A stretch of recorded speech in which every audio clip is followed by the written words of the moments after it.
I love Red Bull, but the gas bubbles are so unhealthy and can cause gluten addiction. Okay, I'm pretty sure this person is trolling, but I want to try it anyway because it looks hilarious. Did she say the bubbles in an energy drink can cause gluten addiction? The gas bubbles are so unhealthy and can cause gluten addiction. Is there gluten? I thought it was just science and fire. Are the gas bubbles unhealthy? I don't know if that's the unhealthy part. I think it's more of the science and the fire. Luckily, I have a great hack.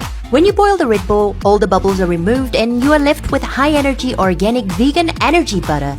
Now you can make energy sandwiches that keep you awake and taste great. Anyway, dude, let's go make the most disgusting energy sandwich that I've ever experienced. I'm something of a Chef Guy Peter myself. We got our hot thingy. Hot is, why can't I remember what this is called? A hot pot. Holy, oh my. Loomis, the legal system has taken its toll on my mind. We got our science liquid. Do we use this whole thing? I mean, for just a little sandwich, that seems excessive. It also sounds scary. Call Robbie, he's crying. Yeah, that's way too much for a sandwich, bro. Guess we're gonna let this cook, if you can call it that. Loomis, I'm going away for crimes against humanity.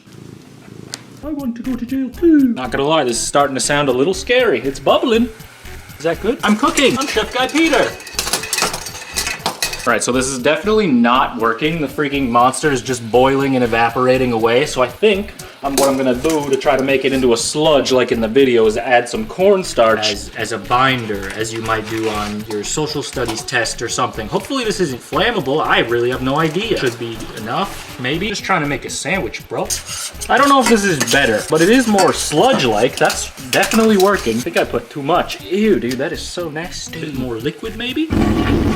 A caffeine addiction has never come in so handy. I need a better mixing utensil. I have a bomb. Bro, it spreads just like a nice apricot preserve. Boy howdy, do I want to preserve this for later when I'm hungry. All right, dude, here's the freaking close-up of what we're working with here, dude. Doesn't that look good? I honestly can't wait to just dig right in. This is probably gonna taste way better than the stuff I've been eating in the clink. Even better than mama! Honestly, the hot dog bun is so stale, it's kind of the grossest part, which is frightening. It kind of just tastes like a really sweet, gross jelly with like, you know, because the cornstarch isn't really fully dissolved either. Look at my Parkinson's. I think if I would have just cooked this a little bit better, it wouldn't have been that bad. Sorry to talk with my mouth full, I'm afraid of swallowing.